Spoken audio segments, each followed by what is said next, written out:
Hello everyone, hope you're doing well. Welcome back to Messenger Web Radio on this wonderful Saturday morning. I'm here to talk to you about the news. Let's start the day with some wonderful news.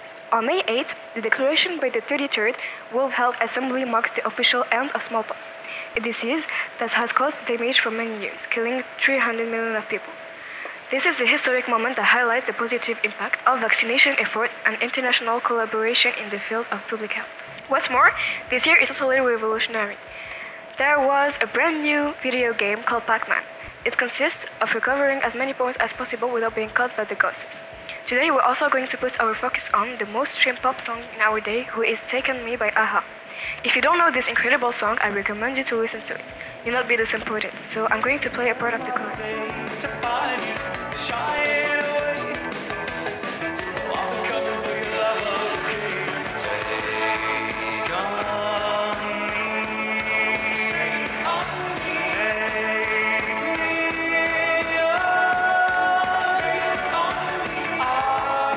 We can see why this song is so good to listen to.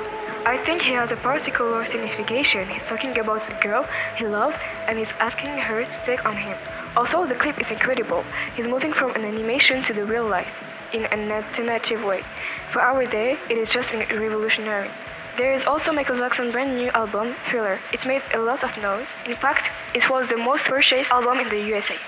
That was all for today. I wish you an amazing afternoon. Thank you for listening to us. It was Messenger Web Radio.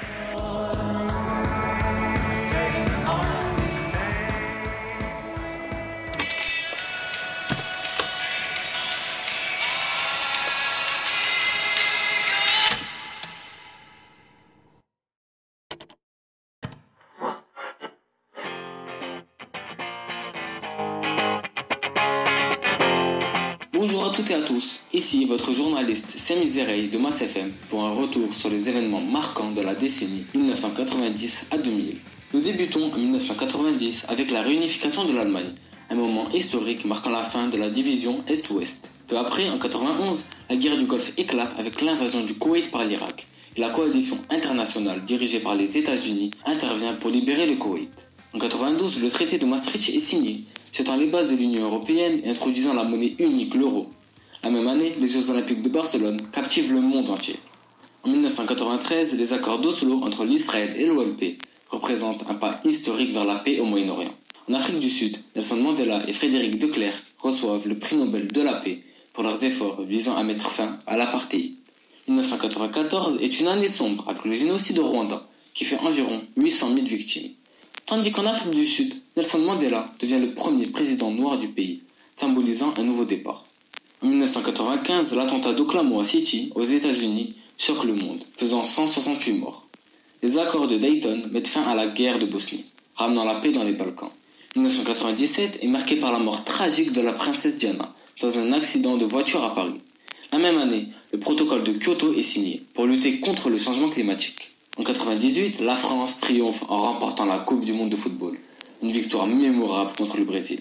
La crise du Kosovo culmine en 1999 avec une intervention de l'OTAN pour mettre fin aux violences ethniques. Enfin, en 2000, l'élection présidentielle américaine entre George Washington Bush et Al Gore est controversée.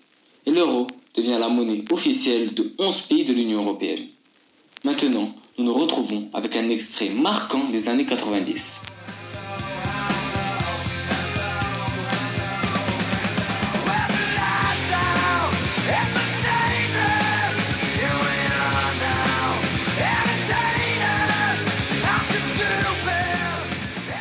Nirvana est un son des années 90 qui a marqué la musique, grâce à son son unique et puissant qui a défini le grunge. Un mélange de punk, rock et de metal. Leur album Nevermind, avec des chansons comme Smells Like Teen Spirit, a capté l'angoisse et de la jeunesse des années 90. Mené par Kurt Cobain, le groupe a apporté une authenticité brute et une sensibilité mélodique qui ont révolutionné la scène musicale et influencé des générations de musiciens. En 1997, elle a été introduite au Rock and Roll Hall of Fame comme faisant partie des chansons ayant façonné l'histoire du rock.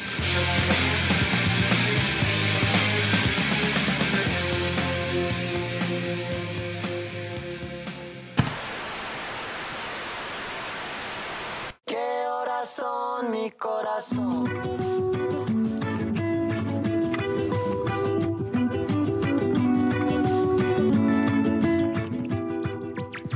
Los años 2000 estuvieron marcados por muchos eventos significativos en todo el mundo. La transición de 1999 a 2000 generó preocupaciones sobre la posibilidad de fallos informáticos a gran escala. El 11 de septiembre de 2001 se llevaron a cabo ataques terroristas coordinados por Al-Qaeda contra Estados Unidos, causando la destrucción de las Torres Gemelas del World Trade Center en Nueva York. En respuesta a estos ataques, Estados Unidos y sus aliados lanzaron una campaña militar contra los talibanes en Afganistán. La crisis económica mundial de 2008, a menudo llamada la Gran Recesión, es considerada como la crisis financiera más grave desde la Gran Depresión de los años 1930. En 2003, Estados Unidos, junto con una coalición de países, invadieron Irak bajo el pretexto de que el país poseía armas de destrucción masiva. Además, los años 2000 fueron un periodo de rápido cambio para Internet, con la emergencia de nuevas tecnologías, nuevas formas de comunicación y nuevas oportunidades comerciales que han moldeado el paisaje digital moderno, como la creación de YouTube. Por último, la Copa Mundial de Fútbol de 2006 en Alemania fue un evento importante que cautivó a millones de espectadores en todo el mundo, ofreciendo momentos de suspenso, drama y celebración para los fans del fútbol. Según nosotros, la música que marcó los años 2000 es Me Gusta Tú, de Manu Chao. Me gusta correr, me gustas tú. Me gusta la lluvia, me gustas tú. Me gusta volver, me gustas tú. Me gusta marihuana, me gustas tú. Creando en 2001. Esta canción marca un cambio en la música popular al introducir un estilo musical único que mezcla varios géneros.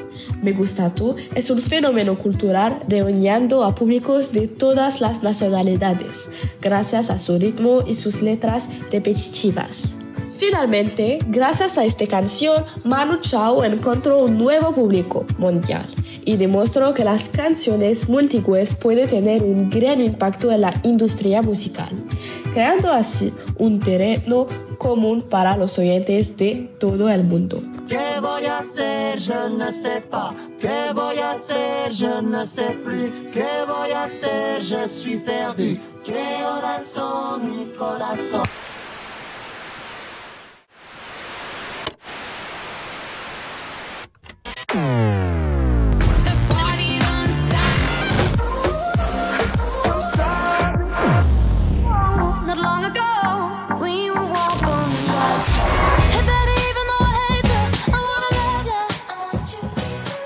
Bienvenue à l'antenne de Mass FM. Dans cette émission spéciale, nous allons repasser sur les événements marquants des années 2010. Les années 2010 ont été marquées par des bouleversements politiques et sociaux majeurs. On peut par exemple citer le printemps arabe de 2010 à 2012, une vague de protestations et de révolutions dans les pays arabes comme la Syrie, la Turquie, l'Égypte ou encore la Libye.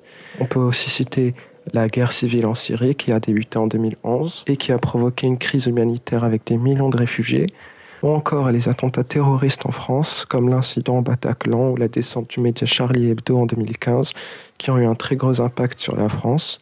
On peut aussi parler du Brexit qui a été mis en place par l'Angleterre en 2016 et qui visait à quitter l'Union européenne. Précédé par Barack Obama, il y a aussi eu l'élection de Donald Trump en 2016. Comme l'avait prédit la série des Simpsons d'ailleurs, ça a marqué les États-Unis par des politiques controversées et un style de gouvernance inédit.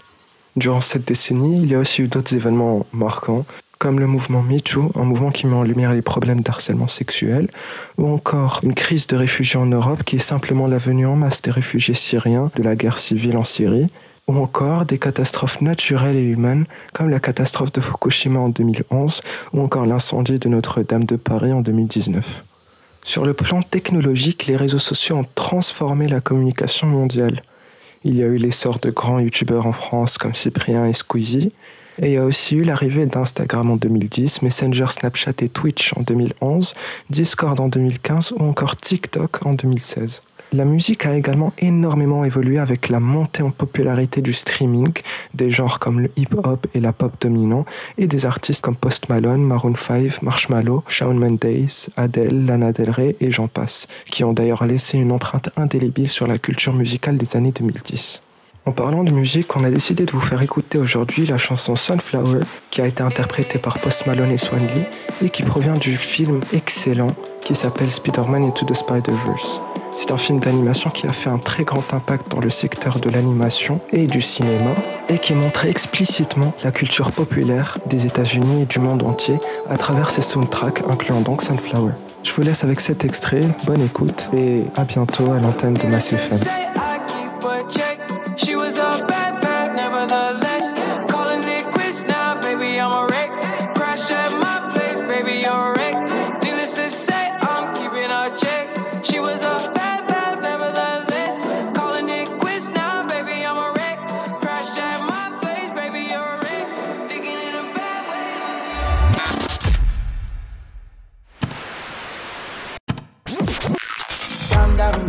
Calm down.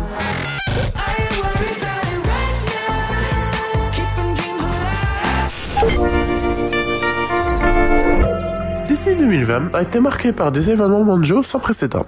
La pandémie du Covid-19 a bouleversé nos vies, entraînant des confinements et une crise sanitaire mondiale. Le mouvement Black Lives Matter a mobilisé des millions de personnes contre le racisme et les injustices sociales. L'urgence climatique s'est intensifiée, avec des appels à l'action pour lutter contre le changement climatique. La technologie et le télétravail ont redéfini nos modes de vie, avec une dépendance accrue aux outils numériques. Blinding Lights de The Weeknd est un hymne représentatif de la décennie. Son succès s'explique par son mélange de sonorités rétro des années 80 et de production moderne, capturant la nostalgie tout en restant contemporain. La mélodie accrocheuse et le rythme entraînant en ont fait un hit mondial, reflétant l'importance de la musique comme échappatoire en temps de crise. La chanson a dominé les classements et en est devenue virale sur les réseaux sociaux, incarnant l'unité et la connectivité de notre époque.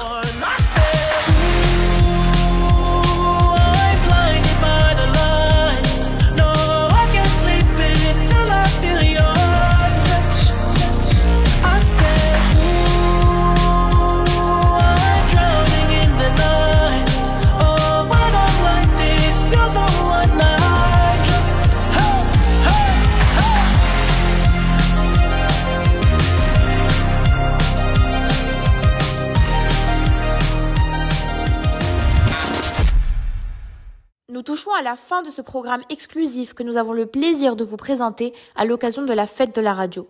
Ensemble, nous avons voyagé à travers le temps, nous arrêtant de décennie en décennie. Au début du XXe siècle, une invention allait révolutionner les communications, la radio. En 1901, la première transmission transatlantique stupéfia le monde entier. Dans les années 20, elle devint un compagnon fidèle des foyers, apportant musique, nouvelles et drames directement dans les salons. Les familles se rassemblaient autour de ces boîtiers magiques, écoutant avec émerveillement les voix lointaines et les récits fascinants qui traversaient les ondes. Les années 30 virent l'essor des émissions en direct, des feuilletons radiophoniques et des journaux d'information qui devinrent des rendez-vous quotidiens pour des millions de foyers. La Seconde Guerre mondiale marqua les années 40, transformant ce média en un outil essentiel d'information. Les discours transmis inspirèrent des millions de personnes à travers le monde à ne pas perdre espoir. Dans les années 50, l'apparition des stations FM offrit une meilleure qualité sonore et divers programmes musicaux. La popularité des émissions de variété et des émissions pour enfants augmenta. Les années 60 furent marquées par l'essor des radios pirates et l'influence grandissante de la musique pop et rock, qui trouvèrent un nouveau terrain d'expression. Dans les années 70, les talk-shows et les émissions de débat devinrent très populaires, ajoutant une nouvelle dimension interactive aux médias. Les années 80 virent la naissance de la diffusion numérique, apportant plus de clarté et de possibilités d'écoute. Les radios locales se multiplièrent, répondant aux besoins des communautés spécifiques. Les années 90 furent marquées par l'introduction de la radio par satellite, offrant une couverture mondiale et une diversité de contenus sans précédent. Au tournant du millénaire, les années 2000 virent l'émergence de la radio en ligne, permettant aux auditeurs de se connecter depuis n'importe quel endroit via Internet. Dans les années 2010, les podcasts prirent leur essor, permettant une écoute à la demande et une personnalisation du contenu.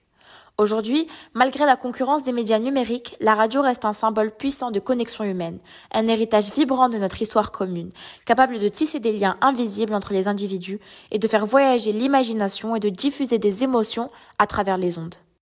J'aimerais remercier Zainab Chami, Adam Ibrahim, Yasmine Zerouhouni, Sarah El Khiari, Nour Sebata, Omar Moutawakil, Sami Zeraï, Leila Bouziri, Walid El Idrissi, Souhail Mouhajir, Monsieur Jouma et j'en passe pour avoir contribué à ce merveilleux projet.